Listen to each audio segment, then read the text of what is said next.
Hello, 7th grade. The next project we want to work on is linear perspective. Now, we were going to do 1-point perspective after watching a video called Masters of Illusion, which isn't really instructional, but kind of shows the history of linear perspective being introduced in the Renaissance and how it changed depth perception and modern art.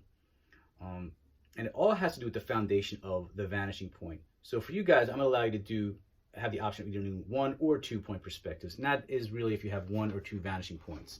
I found this old example from when I was, I think, a freshman or sophomore in college of 69th Street in watercolor.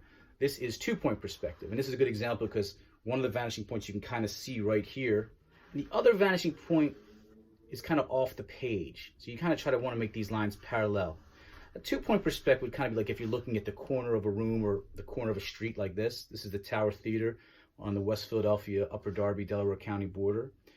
1-point perspective would say, for example, if you're right in front of a basketball court or on the basketball court looking right in front at the net, like in the middle.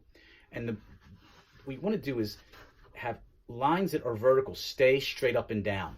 Like so all these window lines stay straight up and down. The doors stay straight up and down. Certain lines stay horizontal straight across, especially 1-point perspective, like a floor or a desk. The horizontal lines stay straight across.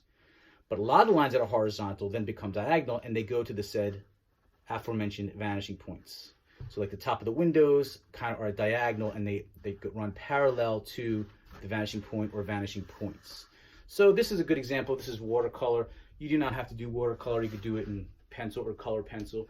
And this is open as far as the subject matter.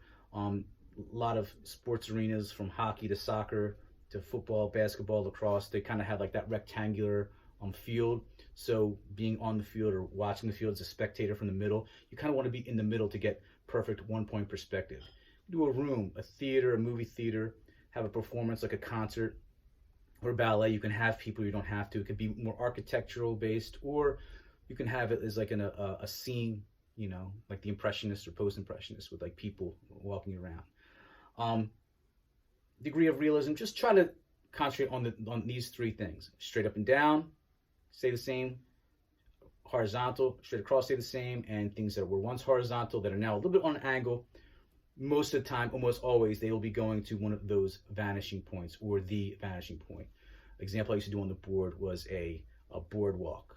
You know, just lines going straight to, you know, the vanishing point, certain lines going straight up and down, certain lines going straight across.